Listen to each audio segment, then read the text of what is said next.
오늘 말씀 마태복음 28장 1절로 10절까지 있는 말씀을 저와 함께 교독하도록 하겠습니다. 제가 먼저 읽겠습니다. 안식일이 다 지나고 안식 후 첫날이 되려는 새벽, 막달라 마리아와 다른 마리아가 무덤을 보려고 갔더니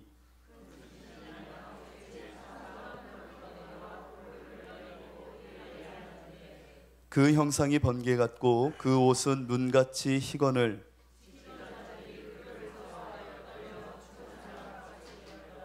천사가 여자들에게 말하여 이르되 너희는 무서워하지 말라. 십자가에 못 박히신 예수를 너희가 찾는 줄을 내가 아노라.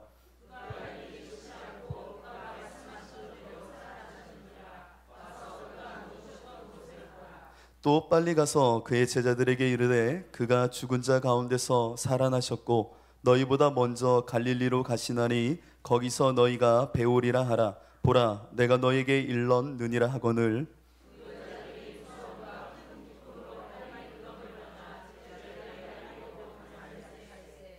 예수께서 그들을 만나 이르시되 평안하냐 하시거늘 여자들이 나아가 그 발을 붙잡고 경배하니 다같이 이에 예수께서 이르시되 무서워하지 말라. 가서 내 형제들에게 갈릴리로 가라 하라. 거기서 나를 보리라 하시니라. 아멘. 오늘은 평안을 물으시는 예수님, 평안을 물으시는 예수님이라는 말씀 제목으로 함께 이 저녁 은혜를 나누려고 합니다. 제가 신대원을 마치고 나서 창원에 개척하기 전에 6개월 동안의 시간을 한마디로 정의하라 한다면 십자가 그 이유를 깨닫는 시간이었다라는 말로 좀 정리할 수 있을 것 같습니다. 그전에는요, 예수님을 믿는다 했는데 십자가 그 이후의 삶을 몰랐습니다. 그러니까 회개는 알았어요. 예수님을 믿어서 예수님과 함께 내가 죽고 그분으로 내가 다시금 거듭났지 라고 하는 이 뜨거움에 십자가의 은혜는 가득했는데 그 십자가 그 이후는 전혀 몰랐어요. 어떻게 살아야 될지도 사실 몰랐어요. 그냥 예수님 잘 믿으면 되지. 이제 막 개척을 앞둔 사람의 고백이 정말 형편없지 않습니까? 십자가는 아는데 십자가 그 이유를 모르는 전도사, 그가 바로 저였습니다. 그랬던 저에게 어느 날 밤 주님은 오셔서 이렇게 물으셨어요. 봉규야, 평안하냐? 평안하냐? 근데 눈물이 그렇게 나더라고요. 아니, 평안을 왜 물어보시지? 평안하냐? 봉규야, 평안하냐? 저는 평안한 줄로 알았어요. 이제 개척을 준비하고 가진 건 없지만 그래도 주님께서 나를 이끌어 주시겠지라는 마음 하나는 있었기 때문에 십자가 그 이후의 삶에 대해서 구체적으로는 모르겠으나 그냥 평안했어요. 근데 주님이 평안하냐고 물을 때 나도 모르게 눈물이 나면서 두려움과 숨겨놓았던 초조함과 불안함이 확 올라오기 시작했습니다. 그 이유가 무엇이었냐면 나에게는 십자가의 예수는 믿었지만 부활의 주님은 몰랐다라는 겁니다. 그냥 십자가의 예수는 알았어요. 그러나 부활의 주님을 믿는 믿음은 전혀 없던 가짜 신앙인, 어떻게 보면 기형적인 신앙을 갖고 있었던 이가 바로 여기 있는 이봉규 목사입니다. 오늘은 여러분과 이 십자가와 부활의 예수님, 그 예수님에 대해서 이야기할 터인데 반드시 주님께서 이 자리에 서서 여러분의 영혼에 묻기를 원합니다. 너는 평안하니? 정말 평안하니? 이 물음이 여러분에게도 더 큰 은혜로 임하시길 원합니다. 평안을 물으시는 예수님, 오늘 이 설교가 혹 누군가에게는 지금까지 이해하고 누려왔던 잘못된 평안, 그 평안을 깨트리는 시간이 되기를 정말로 원합니다. 여러분 잘 알고 있는 이야기 중에 요코이 동굴이란 이야기 아시죠? 요코이 동굴 모르시나요? 요코이 동굴에 대한 이야기 모르시나 봅니다. 남태평양에 가면은 괌이라는 섬이 있죠. 제2차 세계대전 때 그곳에 전쟁을 치루었고 1973년에 홀로 그곳에 살던 한 노인이 발견되기 시작합니다. 발견되었습니다. 그러니까 현지인들이 놀란 거예요. 왜 이런 동굴에 일본 사람이 살고 있지? 그래서 그 사람을 추적해 보니까 이 사람은 제2차 세계대전 때 전쟁이나 이 동굴에 피신해 있었고 전쟁이 끝난지도 모른 채 지금까지 살고 있었던 한 노인이었다는 겁니다. 그 노인이 이 동굴에 산 이유는 단 하나였습니다. 전쟁이 끝났다라는 소식을 못 들었기 때문에 죽을 때까지 30여 년이 넘는 시간을 그 동굴에서 두렵고 떨림으로 살았다는 겁니다. 이거는 실화입니다. 진짜 있었던 이야기예요. 그러니까 어이가 없죠. 그 30년이라는 귀한 시간을 값없이 허비하고 값없이 버리는 결과를 낳았던 이유가 뭡니까? 전쟁이 끝났다는 소식을 못 들었다는 겁니다. 그래서 매일 밤이면 밤마다 무서움 속에 그 동굴에서 벌벌벌 떨면서 언제 전쟁 끝나나 라는 생각으로 살았던 이가 이 노인이었다는 겁니다. 저는 고린도전서 15장 55절로 56절을 읽을 때면 바로 이 요코이 동굴에 이 노인이 생각납니다. 그 말씀은 이렇게 시작됩니다. 사망아, 너의 승리가 어디 있느냐? 사망아, 네가 쏘는 것이 어디 있느냐? 이 절규 섞인 말이요, 왜 이렇게 제 마음을 아프게 하는지 모릅니다. 사망은 이미 끝났고 승리의 주님이 계시며 사망이 쏘는 화살은 없으며 오직 성령이 이끄시는 열매만이, 생명의 열매만이 이미 선포되었거늘 사망아, 어찌하여 너의 승리는 지금 내 눈앞에 있으며 사망아, 네가 쏘아대는 화살은 어찌 내 앞에 이렇게 목도되는가? 이 사도 바울이 고린도 교회를 향하여 외쳤던 이 말이요, 정말 가슴 저미도록 아픕니다. 이미 주님은 부활의 선포를 하셨건만 우리 삶 속에는 이 죽음이 가져다 주는 화살과 그 결과물들이 우리를 아직도 옥죄고 우리의 발목을 부여잡고 있는 모습을 보게 된다는 겁니다. 더 답답한 노릇은요, 믿지 않는 이들에게 이런 일이 있다고 한다면 그럴 수도 있지 라고 말할 수 있는데, 비신자가 아닌 우리 신자들도 그 부활의 주님을 모르고 산다는 겁니다. 부활의 주님을 몰라요. 부활의 주님을 믿을 생각을 못하고 여전히 이 죄의 사슬 속에, 사망이 쏘아대는 화살 속에 살아가면서 이렇게 말해요. 나는 예수를 믿는다고. 이처럼 얼마나 가슴 아픈 모습이 우리 눈앞에 있는지 모릅니다. 우리들은요, 이 정죄와 죄성의 화살 속에 매일같이 살아갑니다. 나는 십자가는 아는데 왜 이런 모습이 있는 걸까요? 그 이유는 나는 예수를 믿되 십자가의 예수만을 믿기 때문입니다. 아니라고요? 우리의 모습을 한번 이제 오늘 본문을 통해 살피겠습니다. 근데 오늘 본문을 살피기 전에 예수님께서는 예수님을 믿는 사람들을 다양하게 표현하십니다. 그런데 정말 여러분들 잘 아는 이 본문의 말씀을 제가 한번 읽어드릴게요. 좁은 문으로 들어가라. 멸망으로 인도하는 문은 크고 그 길이 넓어 그리로 들어가는 자가 많고 생명으로 인도하는 문은 좁고 길이 협착하여 찾는 자가 적음이라. 다 아시는 말씀 아닌가요? 다 아시죠? 또한 이 말씀요, 누구든지 나를 따라오려거든 자기를 부인하고 자기 십자가를 지고 나를 따를 것이니라. 아시는 말씀이죠? 아시는 말씀이죠? 그런데 이걸 한번 나눠볼까요? 내가 예수를 믿어 좁은 문으로 들어갔는데 나의 삶은 넓은 길이더라는 겁니다. 내가 예수와 함께 좁은 문으로 들어갔는데 그 펼쳐진 길은 뭐라고요? 좁은 길이고 협착한 길이어야 되는데 넓은 길을 나는 택하고 있더라는 겁니다. 십자가는 아는데 부활의 주님과 함께 십자가를 지고 살 줄은 모른다는 겁니다. 이게 어찌된 일일까요? 누구든지 나를 따라오려거든 자기를 부인하고, 자기를 부인할 줄 아는데 자기 십자가를 지고 예수는 따를 줄 모른다는 겁니다. 이것을 일컬어 십자가의 예수는 아는데 부활의 주님은 모른다? 정말 모른가요? 부활의 주님을 믿고 싶지 않은 겁니다. 내가 예수와 함께 죽을 줄은 아는데 예수가 내 삶에 와 생명을 말하고 협착한 길을 말하는 것은 도저히 참을 수가 없다는 겁니다. 그러면 믿음이 있는 인생의 모습이 맞나요? 아닙니다. 그것은 당신이 원하는 예수입니다. 우리 안에 너무나도 잘못된 신앙이 많이 있어요. 내가 예수 믿어 눈물을 흘리고 회개했으면 천국 가는 거지. 정말일까요? 내가 믿는 예수는 누구인가요? 십자가의 예수만을 원하는 거 아닌가요? 내 인생은 내가 알아서 살 터이니 당신은 그냥 십자가에만 있어 주세요 라고 하는 이상한 신앙이 우리 안에 너무나도 많습니다. 좁은 문으로 들어갔으면 좁은 길, 협착한 길로 가야 되는 겁니다. 그것이 생명입니다. 그러나 우리는 좁은 문 그 십자가를 통과한 후에 넓은 길을 좋아합니다. 예수가 임금과 구주가 되는 것은 원하지가 않아요.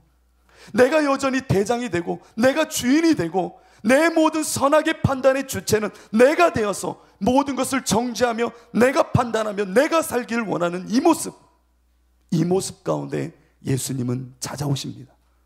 오늘 본문을 한번 보십시오.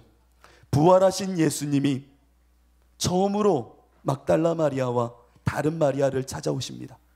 그리고 그들에게 무엇을 물으셨죠? 평안하뇨? 라는 것을 물으십니다.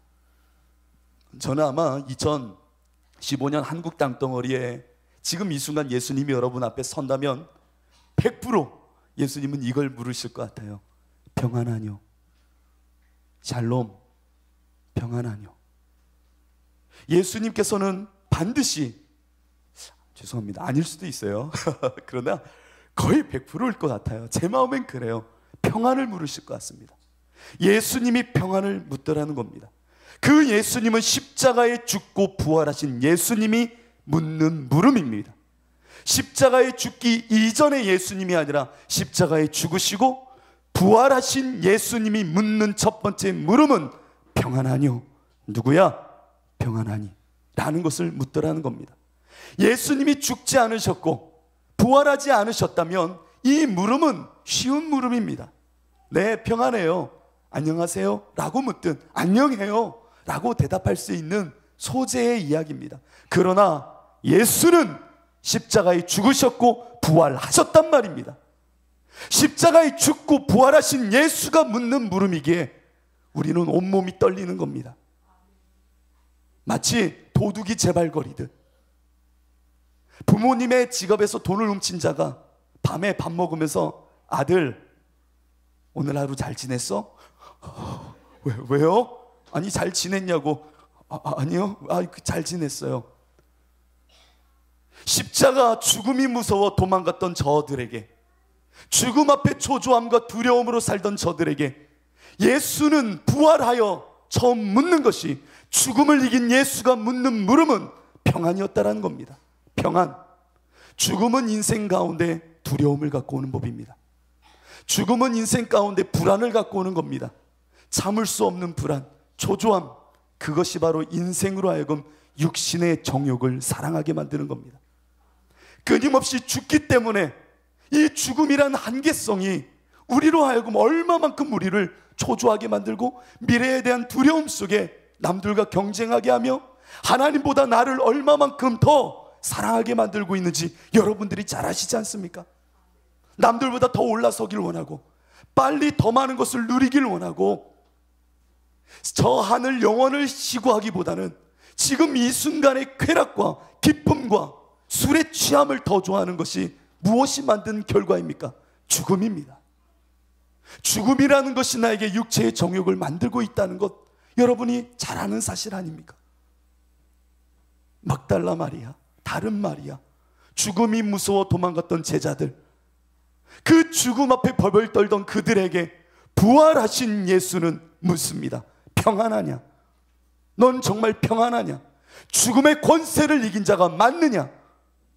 나는 죽음을 이기고 네 앞에 묻는다. 샬롬. 십자가의 은혜를 아니? 그러면 그 이후의 삶은 평안하냐? 네가 나를 믿는다며, 부활의 주님을 믿는다며, 그러면 평안하뇨? 정말 평안하뇨? 아직도 저 세상 정욕에 묶여서 죽을까 벌벌 떨면서 무엇 하나라도 더 얻으려 하고 자기 사랑에, 자기 성취에 자기를 우상 삼아서 살아가려고 하는 그 모습은 정말 평안이뇨? 나와 함께 죽고 이제는 나로 사는 자라며, 그러면 네 안에 정말 평안이 있느뇨? 이번 주에 저는 이 본문을 마련해 놓고 한 주간 3일 동안 장례를 치르게 되었습니다. 임종 예배부터 발인해서 안치하는 그 모든 예배를 준비하면서 오늘 이 말씀이 어찌나 제 마음을 치던지요. 너는 죽음 앞에서 평안하뇨? 한 줌 재로 돌아가는 인생 가운데 죽음을 이긴 내 앞에서 고백해봐라. 평안하뇨. 정말 네 인생은 죽음을 넘어선 육체의 정욕을 끊어버린 하나님을 사랑하는 그 평안이 있느뇨. 나는 죽음을 이긴 예수라. 여러분은 어떤 예수님을 원하십니까? 내 맘대로 살다가 죽어주실 예수님만 필요한 분 아니십니까? 오늘도 내 맘대로 살다가 신앙의 기초라 말하는 부활도 없고 세례도 없고 회개도 없는 인생을 살다가 실수하고 실패하고 좌절이 되면 그 십자가에 돌아가 눈물 한 방울 떨어뜨리며 십자가의 예수를 믿는 사람은 아닙니까? 부활의 주님은 없이 십자가의 예수만을 믿고 사는, 그리고 그거 외에는 원하지 않는 여러분의 인생은 아닙니까? 오늘 그 예수님이 물으시는 겁니다. 평안하뇨. 평안하뇨. 이 말이 저에게는 너무나도 가슴을 찌는 말입니다. 인간은 이 죽음 앞에 불안한 법입니다. 끊임없이 불안하죠. 그래서 알랭드 보통이란 사람은 이렇게 말합니다. 인간의 삶은 불안에서 또 다른 불안으로 연속되어진다. 이 죽음이 가져다 대는 이 불안, 이 불안이 나로 하여금 세상을 더 짝하게 만들고 사랑하게 만들더라는 겁니다. 이와 같은 인생 속에 우리는 유일해적인 삶을 삽니다. 오늘 본문의 막달라 마리아와 다른 마리아의 모습을 한번 보십시오. 그들은 예수님이 부활하셨다는 말에 양가적인 감정을 갖습니다. 첫 번째는 두려움이었고 두 번째는 기쁨이었습니다. 예수님이 살아나셨대. 당연히 기쁘겠죠. 내가 사랑하는 예수님이 살아나셨다니 너무나도 기뻤겠죠. 그런데 왜 그 두려움이 일어났었던 걸까요? 이 두려움은 어디서 온 걸까요? 내가 사랑하는 예수님이 부활하셨는데 왜 두려운 걸까요? 외부적인 이유일까요? 내가 십자가 앞에서 도망을 가서? 이제 예수님은 인성보다 신성이 더 강한 분이어서? 아니에요. 막달라 마리아와 마리아의 마음에 죽음의 그늘이 아직도 있기에 부활하신 예수를 만나는 것이 두려운 겁니다. 인생은요, 예수를 만날 때 두려울 수밖에 없습니다. 왜? 죽음에 묶여 있기 때문입니다. 죽기 때문입니다. 그래서 두려운 법입니다. 예수님께서는 이 인생의 모습을 보여주듯 요한복음에 이 수가성 여인, 사마리아 여인과의 대화를 펼치시죠. 한번 잘 보십시오.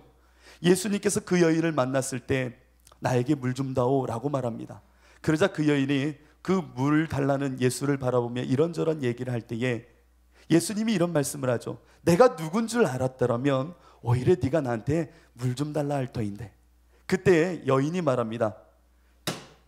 이보소. 이 우물이 이렇게 깊고 당신은 두레박 하나, 그릇 하나 없는 사람이 나에게 물을 준다고요? 이게 말이 됩니까? 이렇게 말합니다. 이것이 우리의 인생의 모습입니다. 아니, 비그리스도인이 아니라 우리 성도의 모습입니다. 내가 십자가에서 좁은 문으로 들어간 이후에 이 목마름을 해결하신 예수님과 함께 살아가는 과정 속에 이렇게 말합니다. 예수님이 정치를 합니까? 경제를 합니까? 내 이사의 문제를 합니까? 내 자녀의 학업의 문제를 예수님이 해결할 수 있습니까? 당신에게 두레박 하나라도 있습니까? 그릇 있어요? 에이, 예수님은 이런 거 없는 분이지. 그냥 물 주세요. 알았어요. 그러나 그릇은 없잖아요. 당신이 두레박을 만드는 사람도 아니고 두레박도 없고 전지전능하신 하나님이 내 소소한 일상의 삶 속에 그릇을 주시는 분이라고요? 아니에요. 그럴 필요까지는 없어요. 여러분 이렇게 말하지 않습니까? 에이, 이런 것까지, 내 삶의 소소한 것까지 당신이 무슨 그릇이 있겠어요? 라고 여러분은 말하지 않습니까? 그러면서 그 삶을 살면서 이렇게 말합니다. 목마르다. 예수와 함께 죽었지만 목마르다. 주님께 그릇을 구하세요 라고 말하여도 주님이 이런 그릇, 정치 문제, 경제 문제, 사소한 내 월세 하나 내는 문제까지 예수님이 책임지실까? 에이, 이런 그릇은 없는 분이야. 그냥 죽을 때 천국 가게 하는 분이지. 내 삶의 소소한 부분에 무슨 예수님이 부활의 주님이고 생명을 주시는 분이야. 그냥 천국 갈 때만 필요한 분이야 라는 생각이 우리로 하여금 이 여인의 고백처럼 당신은 그릇도 없고 이 우물은 깊어요 라고 말하는 모습을 우리는 갖고 산다는 겁니다. 뿐만 아니라 예수님께서 이렇게 말합니다. 걱정 말고 내가 너에게 주는 물은 영원히 목마르지도 않고 다시 물 길러 올 필요도 없어 라고 말할 때에 여인은 깜짝 놀랍니다. 정말요? 정말요? 그러면 그 물 좀 주세요 라고 말할 때에 예수님은 뭐라고 말씀하시는 줄 아십니까? 그러면 그 물 좀 주세요 라고 말할 때 예수님이 뭐라고 말씀하시는지를 보십시오. 네 남편을 불러오라 라고 말합니다. 그냥 물 주면 되는 거 아닌가요? 아니에요. 네 남편을 불러오라는 겁니다. 저에게 남편이 없습니다. 맞다. 너에게는 5 남편이 있었으나 그 남편은 없으며 지금 있는 그 남자도 네 남편은 아니라. 이 여인에게 남편은 무엇이었습니까? 율법이요? 질서요? 가부장 사회에서 내 모든 세계관이요? 가치관이요? 나에게는 넘어설 수 없는 나를 안정적으로 품어주는 테두리였다는 겁니다. 5 남편을 바꿔가며 세상 안에서 만족을 구해봤지만 무엇 하나 나에게 만족을 주는 질서나 가치 체계나 율법은 없다는 겁니다. 지금 있는 그 남편도, 네가 가부장 사회에서 원부로 삼는 그 질서도 너에게는 쉼이나 평안을 줄 수 없다는 겁니다. 그러니 네가 주인 삼은 그 남편 갖고 오라는 겁니다. 내가 네 목마름을 해결하기 전에 네 남편을 갖고 오라는 겁니다. 네가 주인 삼았던 그 모든 것들, 부활의 주님과 상관없이 살았던 네가 주인 되어 섬겼던 그 모든 것을 지금 이 순간 가져오라는 겁니다. 우리는요, 오늘 평안을 물으시는 예수님 앞에 남편을 불러와야 됩니다. 그냥 목마름을 해결할 생각을 해서는 안 됩니다. 죽음의 족쇄 앞에 돈을 주인 삼았던 것들, 죽음의 족쇄 앞에 내 학력을 주인 삼았던 것들, 세상의 아비라 품고 남편이라 품었던 것들, 네 남편을 불러오라, 네 남편을 불러오라. 목마름을 해결하길 원하는 자들에게는, 부활의 주님으로 살길 원하는 자들에게는 철저한 이 고백의 순간이 있어야 될 줄로 믿습니다. 여러분, 남편을 불러오십시오. 그냥 내 목마름 한번 해결해 주세요가 아니라 정말 부활의 주님과 살길 원한다면 끊임없이 내 남편을 불러와야 됩니다. 그냥 목마름 채워주세요 라고 말한다면 당신은 또다시 예수를 조롱하는 자와 별반 다른 것이 없는 겁니다. 우리의 인생은 남편을 불러오는 인생입니다. 세상을 향하여 연합하고 육체의 정욕 속에 내 인생을 묻고 있었던 그 모든 죄의 화살과 죄의 승리들을 부활의 주님 앞에 내려놓고 평안을 구할 때입니다. 우리의 모습 속에 평안이 있습니까? 영적인 영원한 평안이 우리 안에 있습니까?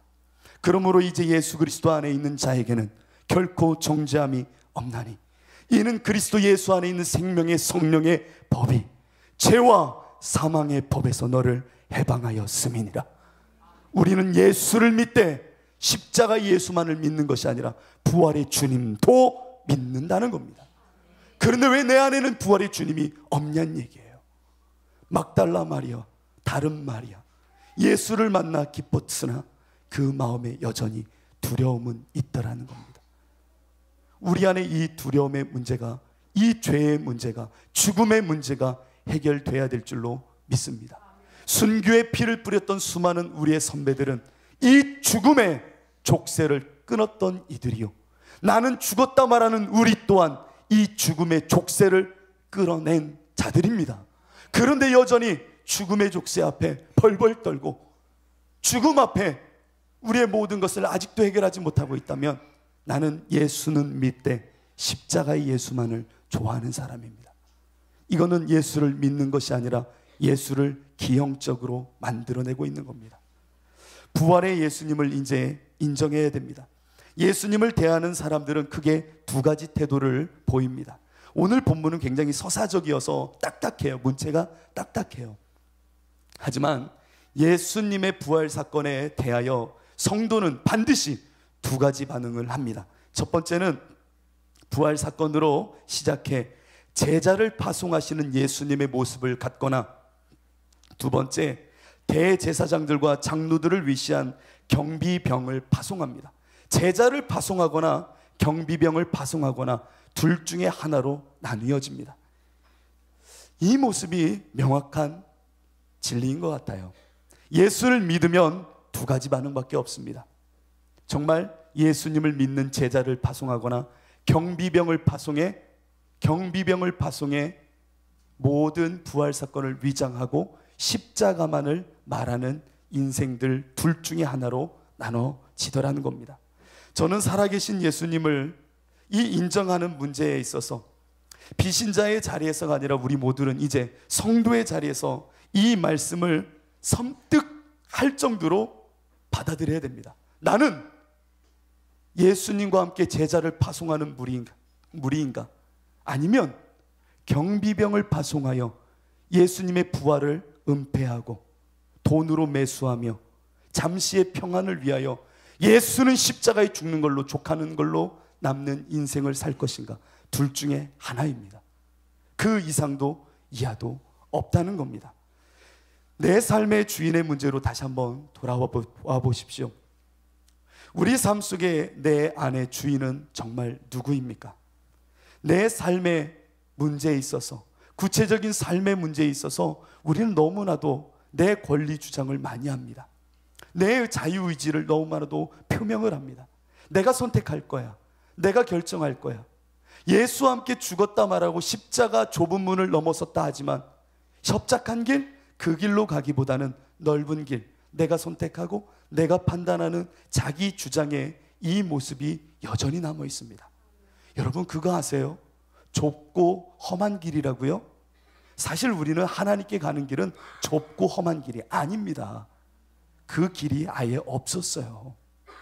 좁고 험한 길이 아니라 아예 갈 수도 없었던 길입니다. 내가 선악과를 따먹고 범죄한 이후에 내 인생의 모든 주권과 하나님의 자리를 인간이 탐한 후에 모든 좋고 나쁨, 선악의 판단을 내가 하는 가운데 사람을 정죄하고 죽이면서까지 살아온 인생, 에덴 동편으로 간 인생들이 우리 인간들의 인생입니다. 하나님 없이 내가 평가하고 판단하는 가운데 그 모든 것을 좌지우지하고 싶었던 인생, 자기 결단, 자기 결정권을 끝까지 포기 못했던 인생들, 그 인생들 가운데 하나님이 뭐라고 말씀하십니까? 창세기 3장은 정확하게 다음과 같이 기록합니다. 여호와 하나님이 이르시되 보라, 이 사람이 선악을 아는 일에 우리 중 하나같이 되었으니 그가 그의 손을 들어 생명나무 열매도 따먹고 영생할까 하노라 하시고, 여호와 하나님이 에덴 동산에서 그를 내보내어 그의 근원이 된 땅을 갈게 하시니라.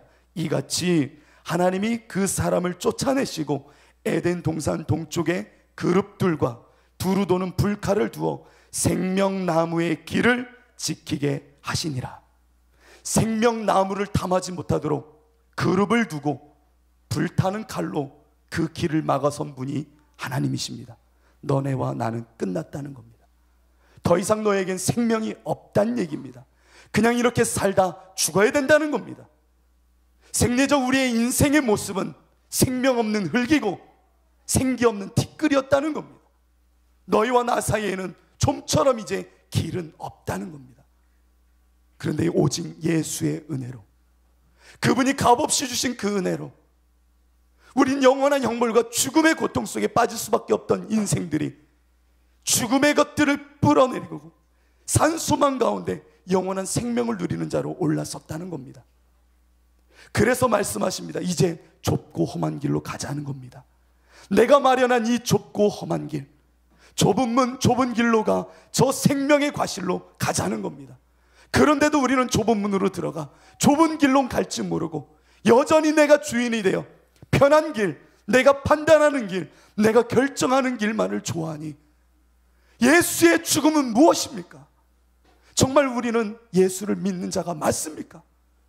여전히 나는 십자가의 예수만을 좋아합니다. 다른 말로 바꾸면 내가 사용하고 싶고 방편으로 삼고 싶고 내 출세와 내 큰 길에 영화를 누리기에 합당한 예수만을 부적처럼 주술가처럼 끌고 다니고 싶다는 얘기입니다. 자신을 속이지 마십시오. 부활하신 주님이 묻습니다. 평안하냐? 정말 평안하냐? 네 인생은 정말 평안이냐? 우리의 인생에 하나님이 주시는 은혜가 얼마나 큰데 내 인생은 자꾸만 왜 큰 길로 가고 있습니까? 십자가를 지고 예수를 쫓으며 절뚝거려야 될 인생들이 십자가는 내팽개쳐 놓고 나는 구원받았다고 앉아있다면 그것은 누구를 믿는 믿음입니까? 우리는 예수를 믿어야 됩니다. 성령이 오시면 죄에 대하여 의에 대하여 심판하시리니 죄에 대하여라 하면 너희가 예수를 믿지 아니함이라. 예수를 믿지 않는다는 겁니다. 십자가의 예수만을 믿고 있다는 겁니다. 여호와 하나님이 이르시되 보라 보라 이 생명나무를 누가 먹으리요? 예수를 통하여 우리는 먹는 자가 되었습니다.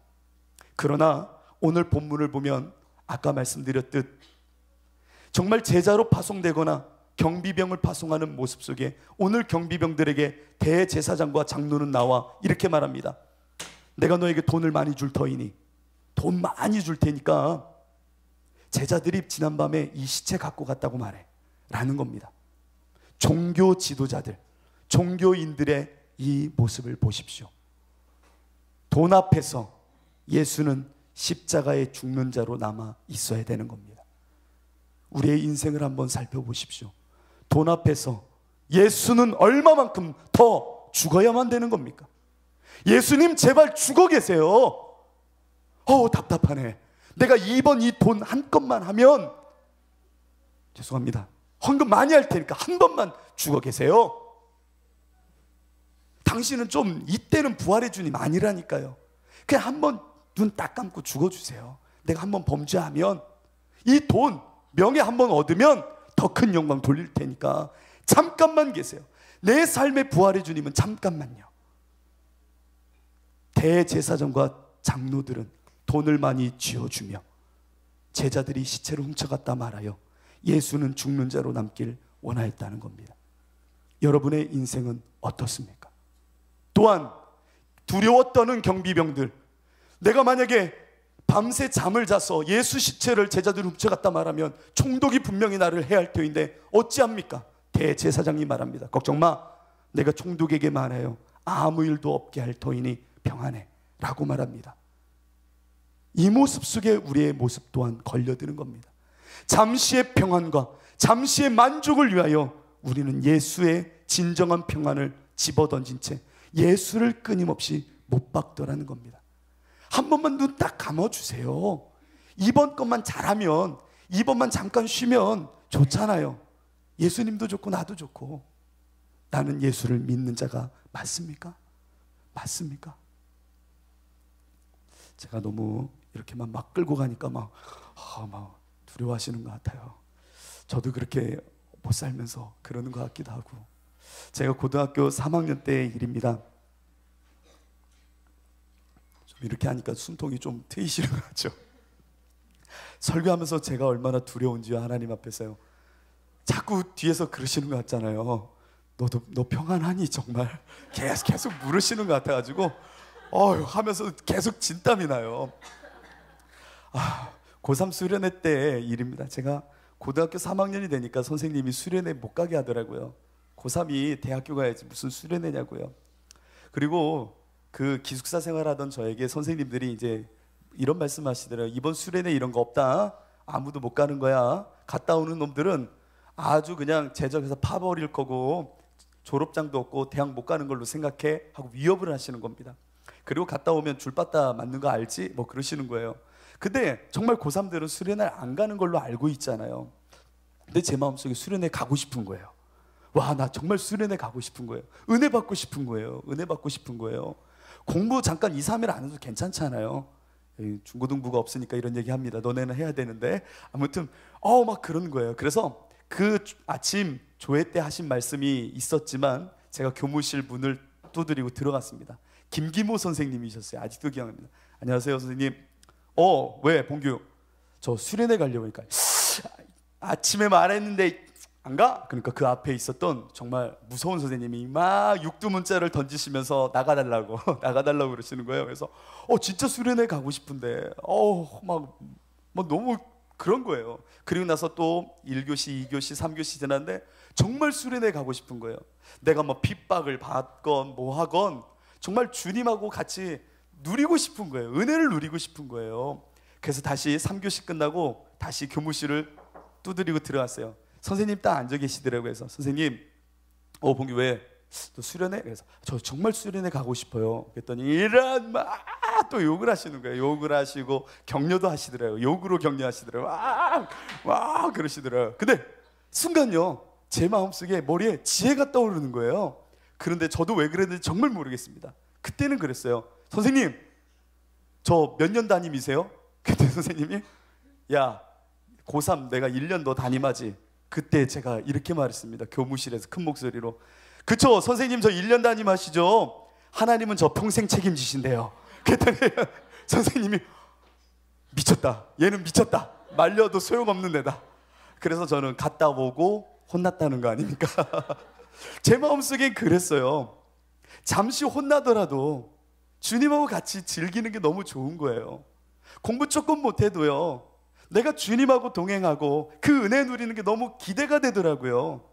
하나님이 나를 이끄시는데, 평생 나를 책임지시는데 무슨 상관이야? 라는 나름의 이 마음속에 영적인 이 담대함도 확 생기더라고요. 여러분, 예수를 믿는 거는요, 그냥 내가 편할 때만 예수를 초청하는 게 아니에요. 나도 부흥회 때 눈물 흘리며 회개했어요가 족한 것이 아니라 십자가 그 이후에 무엇이 있냐는 얘기예요. 부활의 주님과 내가 지금 동행하냐라는 얘기예요. 세상의 정욕을 사랑하기보다 정말 하나님만 사랑하는 인생이 맞냐는 얘기예요. 정말 예수님만 사랑하는 부활의 산 생명을 갖고 사는 사람은 어떤 모습을 갖냐면, 천국 가려고 예수 믿는 것이 아니라 그냥 예수님이 좋아서 믿는 거예요. 내 이익과 내 평안함을 위해서 믿는 것이 아니라 정말 그냥 예수님이 좋은 거예요. 부활의 주님과 함께 생명의 잔치에 참여하고 있는 그 자체가 너무 좋은 거예요. 내가 구원을 받기 위해서 예수를 믿는 조건이 아니라 그냥 예수가 좋은 거예요. 부활의 주님이 나는 너무 좋은 거예요. 그 주님과 내가 좁은 길을 가기를 원한다면 내가 낮아지는 방법밖에 없는 겁니다. 좁은 길을 무엇으로 가겠습니까? 내가 낮아지고 작아지면 그 길은 넓어지는 겁니다. 내가 주와 함께 죽고 주님이 내 안에 온전히 부활의 생명으로 나와 평안을 누리는 자로 연합하게 되면 내 인생의 길은 주와 함께 평강의 길이요, 그 예수와 기뻐하는 길이 된다는 겁니다. 우리의 모습을 한번 생각해 봐야 됩니다. 부활의 주님을 인정하며 그분으로 우리는 가는 자입니다. 내 공로가 아닌 예수님의 힘으로, 예수님이 주신 그 선물의 은혜로, 내 공로 아무것도 없이 정말 주님의 은혜로 나는 그 생명의 자리, 부활의 생명으로 가는 자라는 겁니다. 여러분의 인생은 부활의 주님이 함께하고 계십니까? 부활의 주님을 믿는다는 것은 이제 그렇기에 성화의 삶입니다. 십자가에 죽고 내가 부활의 주님을 믿는다는 것은 종의 신앙에서 아들의 신앙에 올라와 이제 내 인생의 행복 때문에 예수를 믿는 것이 아니라 거룩을 위하여 달려간다는 겁니다. 내 인생의 목적은 나의 행복 때문에 예수를 믿는 게 아니라 저 거룩, 하나님의 그 거룩함에 내가 연합하고자 내가 달려간다는 겁니다. 이 거룩이 목적이 되기에 이제 모진 고통이 오고 협착한 길이 와도 그 길이 생명이요, 세상과는 구별되는 온전한 숭고함의 거룩이기에 내 그 거룩을 향하여 나아가는 성도가 된다는 얘기입니다. 우리는 성도입니다. 내 만족을 위하여 사는 자가 아니라는 겁니다. 신앙의 불균형, 내가 믿고 싶은 예수만 믿고 십자가 예수만을 주구장창 말한다면 나는 히브리서가 말하는 영단번 한 번 죽으심으로 우리의 죄값을 치르신 예수를 끊임없이 십자가의 못 박음으로 욕되게 하는 자가 되는 겁니다. 영단번, once for all 이렇게 말하잖아요. 한 번 죽으심으로 우리의 모든 죄값을 치르신 예수를 내 이익과 내 삶의 영리와 돈을 위하여 끊임없이 예수를 십자가에 못 박는 자들, 히브리서는 그 자들을 경고합니다. 너희는 어떻게 드러내놓고 예수를 십자가에 욕되게 하느냐? 당신은 십자가에 제발 죽어주세요. 내 자녀의 문제, 이 문제는 내가 알아서 할 테니까 당신은 좀 죽어주세요. 그냥 십자가에 계세요. 내가 이거 한번 해보고 실패하거나 안 되면 돌아올게요. 눈물 흘리면 되잖아요. 와서 회개하면 되잖아요. 이해는 내가 할게요. 이것만은, 내 자녀의 문제만은, 이거는 내가 할 테니까 당신은 제발 십자가에 죽어주세요. 이 일에 실패하면 다시 와서 눈물 흘리면 되잖아요. 회개할게요. 한 번만 더 죽어주세요. 내 맘대로 좀 이것만 할게요. 우리의 신앙의 모습입니다. 나는 예수를 믿는 게 맞습니까? 정말 예수를 믿는 게 맞습니까? 왜 이렇게 예수를 십자가에 자꾸만 못을 박습니까? 그 예수님과 함께 내가 죽었다면서요. 죽은 나는 왜 죽지 못하고 끊임없이 예수만을 십자가에 못 박고 죽어주세요. 죽어주세요. 부활의 주님은 나중에요. 세상 돈이, 이 명예가, 나의 성취가 우선 중요하니까 이것 좀 해결할게요. 부활의 주님은 어디 가셨습니까? 평안하십니까? 정말 평안한 자 맞습니까? 우리의 인생의 모습은 끊임없이 아들의 믿음 속에 거룩을 향하여 성장하기보단 종의 믿음 속에 끊임없이 정죄의 신앙만을 품길 원합니다. 이것이 웨슬리가 지적하였던 종의 믿음을 버리고 아들의 믿음에 올라서라 라고 말하였던 이유입니다. 종의 믿음, 정죄의 신앙에만 묶여 있을 것이 아니라 하나님을 사랑하며 부활의 생명으로 성장하는 믿음 좀 가져라. 이것이 웨슬리가 그토록 말하였던 성화의 믿음이었습니다. 그런데 나는 십자가 예수 그 문 앞에 쭈그려 앉아 영원히 내 맘대로 살고자 원하고 구원은 이미 티켓 받았으니 인생은 내 마음이야. 실패하면 십자가로 오면 돼 라고 말하는 어리석은 모습을 갖기 시작합니다. 여러분, 회개해야 할 때입니다. 남편을 불러올 때입니다. 마지막으로 우리는 이제 산 소망을 유지해야 됩니다. 예수님은 죽음을 꺾으시고 우리에게 산 소망이 되신 분입니다. 산 생명이 되신 분입니다. 그냥 소망이 아니라 산 소망이 되신 분입니다. 그냥 소망은 내가 믿고 소망하는, 잘 되길 기대하기에 바라는 것이 소망입니다. 신앙인 중에서도 이런 신앙이 얼마나 많은지요.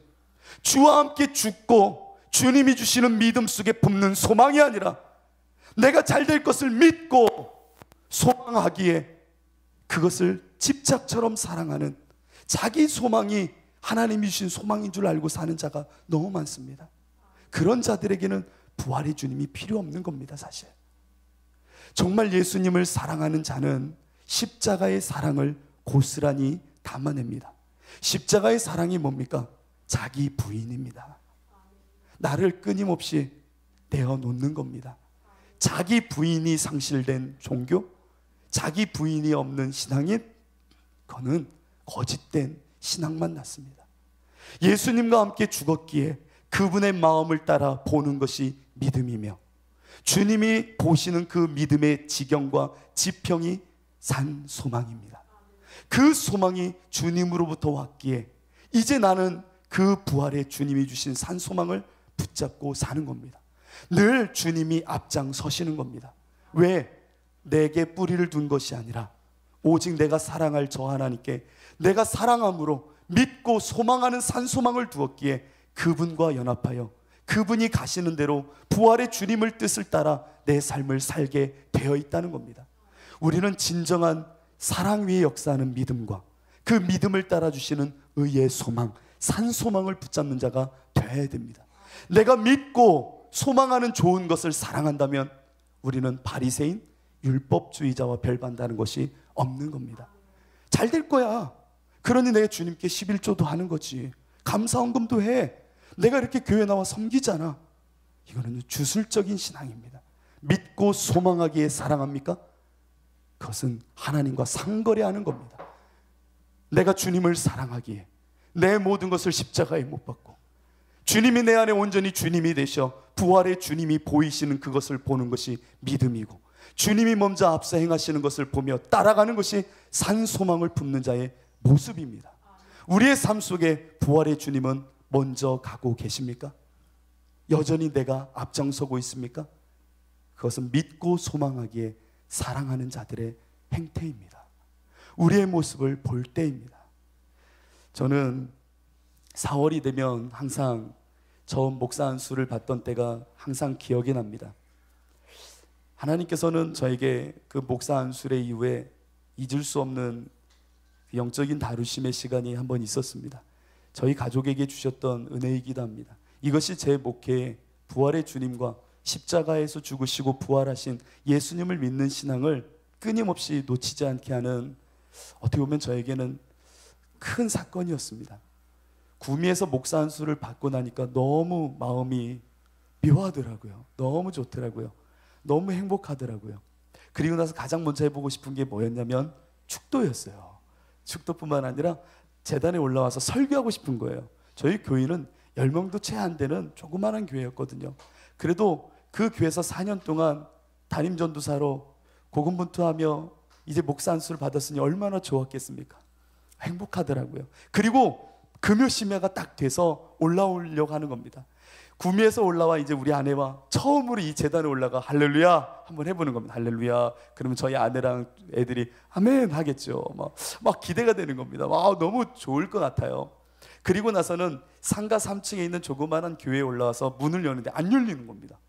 문이 안 열리는 거예요. 그래서 제가 왜 그러지? 하고 그때는 예수님과 함께 문을 열었죠. 근데 안 열리는 거예요. 순간요 무슨 생각이 드냐면 웃으시는데 죄송합니다. 이거 방송에 나가면 안 되는데 재수없다 싶은 거예요. 목사 안수 받고 왔는데 문이 안 열려. 아니 여기서 5m만 가면 저기 분명히 내가 무릎 꿇고 기도하는 곳이 있는데 전도사 때는 열리던 문이 왜 목사 안수 받으니까 안 열리냐는 얘기예요. 이게요 안 열려. 그러니까 저희 아내가 옆에서 비껴봐요. 그러는 거예요. 목사님 비껴봐요. 목사 안수 받더니 이거 못 여네. 그러면 웃으면서 자기가 안 열리지. 당연히 안 열리지. 제가 팔이 붉습니까? 안 열리는 거예요. 그러니까 저희 아내 안 되네요. 실갱이를 했어요. 제가 막 발로도 차보고요. 부시려고 그랬어요. 왜? 목사 안수 받고 어떻게든 가려고. 오늘 어떻게든 예배 드려야 될 거 아니에요. 마음이. 그래서 제가 저희 아내와 아이들을 집에다 데려놓고 망치, 드라이버 다 챙겼어요. 다 때려 부시고라도 내가 들어가겠다. 왜냐면 목사 안수 받았는데 제단 올라가서 기도해야 될 거 아니에요. 여러분은 웃고 계시지만 저는 막 속이 탔습니다. 그래서 교회 와서 망치로 막 부드렸어요. 안 열려요. 안 열려요. 그 문이. 한참을 실갱이 하다가 열쇠 구멍에 전화번호가 있길래 전화를 해봤어요. 그랬더니 밥 먹다가 이 시골 아저씨가 와주시겠다는 거예요. 너무 감사하더라고요. 와서는 이 아저씨가 이렇게 하고 문을 다 부시고 다시 하더니 저한테 열쇠를 바꿔줄까요? 그러길래 제가 큰 목소리로 바꿔버리세요. 그랬어요. 바꿔버리세요. 그랬더니 아저씨가 좋은 놈으로 바꿔주시더라고요. 바꾸고 나서 제가 너무 어이가 없는 거예요. 목사 안수를 받고 온 날인데.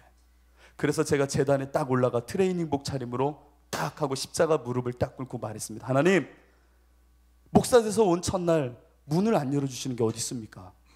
예배도 못 드리게 하는 게 어디 있습니까?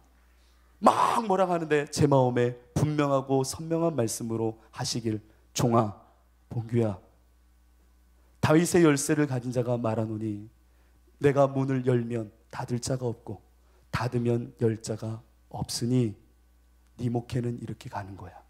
내가 문을 열지 않으면 갈 수도 없고 문을 닫으면 열 자가 없어. 평생 이거 잊지 마 라고 하는데 눈물이 확 쏟아지는 겁니다. 내가 얼마나 완악하고 강팍하면 하나님이 내 목회의 방향을 부활의 주님과 사는 것을 알려주시려고 이러셨을까. 그래서 제가 집에 가서 저희 아내한테 말하고 같이 그 자리에 무릎 꿇고 같이 결단하고 기도를 했습니다. 그래서요, 저는요, 무엇을 결정할 때면 내 결정권은 다 십자가에 못 박혔고 주님이 여셔야 가는 거야. 주님이 닫으면 난 갈 수 없어 라고 하는 이 부활의 주님을 믿는 믿음을 그래도 평안을 묻는 주님 앞에 끙끙대며 죄로는 그냥 이렇게 하면 되는데 라는 내 결정이 앞설 때마다 주님 붙잡고 부활의 주님을 나는 믿는 거지. 십자가 예수만 믿는 게 아니라 나는 정말 나와 함께 지금도 역사하시는 부활의 주님 또한 믿는 거지 라고 하는 이 믿음을 갖고 삽니다. 우리 모든 성도들에게 반드시 온전한 예수를 믿는 신앙이 있기를 축원합니다. 이 시간 함께 기도하며 결단했으면 좋겠습니다. 하나님, 내가 온전히 예수님을 믿길 원합니다. 나를 위해 십자가에서 죽어줘야 될 예수만이 아니라 부활의 주님과 함께 살길 원합니다. 나는 십자가에 죽으시고 부활하신 그 예수님을 믿습니다. 내가 원하는 예수는 십자가 예수만이 아니라 이 순간도 살아계셔 나와 평안을 물으시며 죽음의 족쇄를 다 끊어버리시고 죽음의 화살을 끊어버리고 평강을 말하시며 참된 산소망을 따라 사는 인생을 원하시는 주님, 내가 돈 때문에 예수 십자가에 못 박지 않게 하시고 잠시의 평안을 위하여 십자가에 예수 못 박지 않으며 오직 예수님을 뒤따르는 인생을 살게 하옵소서. 좁은 길 들어왔다면, 좁은 문 들어왔다면 좁은 길 걷게 하여 주옵소서. 이 마음으로 함께 이 찬양 부르시고 기도하도록 하겠습니다. 예수 우리 왕이여, 예수 우리 왕이여, 이곳에 오소서, 이곳에 오소서. 보좌로 보좌로 주여 임하사 찬양을 받아 주소서. 주님을 찬양하오니, 주님을 경배하오니, 주님을 경배하오니. 왕이신 예수여, 왕이신 예수여 오셔서 좌정하사 다스리소서. 다시 한번 찬양합니다. 예수 우리 왕이여, 이곳에 오시옵소서, 이곳에 오소서. 보좌로 주여 임하사, 보좌로 주여 임하사 찬양을 받아 주소서. 주님을 찬양하오니, 주님을 찬양하오니, 주님을 경배하오니, 주님을 경배하오니.